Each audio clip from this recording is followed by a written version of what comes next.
ఈరోజు మన సెమీకండక్టర్లో 2:1 mux use చేసుకుని AND గేట్ రియలైజేషన్ ఎలా ఉంటుందో చూద్దాం. ఇది ఒక ఇంటర్వ్యూ క్వశ్చన్. సో ఫస్ట్ మనము ఇలాంటిది ఏదైనా అండ్ గేట్ 2:1 మక్స్ యూస్ చేసుకుని చేయాలి అని ఒక ఇంటర్వ్యూ క్వశ్చన్ అడిగితే ఫస్ట్ మనము ఆ గేట్ ట్రూత్ టేబుల్ రాసుకోవాలి. సో ఇక్కడ AND గేట్కి ట్రూత్ టేబుల్ ఏంటి? 0 0 0 1 1 0 1 1 అనే కాంబినేషన్స్ ఉంటాయి. AND గేట్లో 2 ట్రూ అయినప్పుడు మాత్రమే అవుట్పుట్ మనకు వస్తుంది. మిగతా టైం అంతా అవుట్పుట్ 0. సో ఇప్పుడు 2:1 మక్స్ యూస్ చేసుకుని మనము AND గేట్ని క్రియేట్ చేద్దాం. సో ఇవి మనకు ఉండే ఇన్పుట్స్. ఇది సెలెక్ట్ లైన్. ఎప్పుడైనా వన్ ఆఫ్ ద ఇన్పుట్ని సెలెక్ట్ లైన్ లాగా తీసుకోవాలి.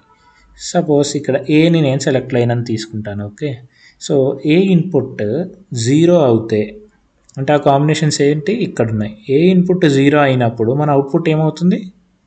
0.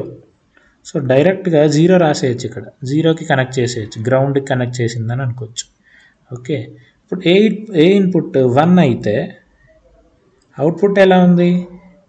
ఇది ఎగ్జాక్ట్గా బీకి సేమ్గా ఉంది కదా. సో ఇక్కడ బి కనెక్షన్ ఇచ్చేస్తాము. సో ఇదే మన అవుట్పుట్ అనమాట. ఏ, బి అండ్ వై 3 వచ్చేసాయి మనకి. సో అంతే. Thank you. ఇలాగే మీరు ఏది ఇచ్చినా కూడా క్రియేట్ చేసుకోవచ్చు అనమాట. ఏ గేట్నైనా 2:1 మక్స్ యూస్ చేసుకుని మనం క్రియేట్ చేయొచ్చు.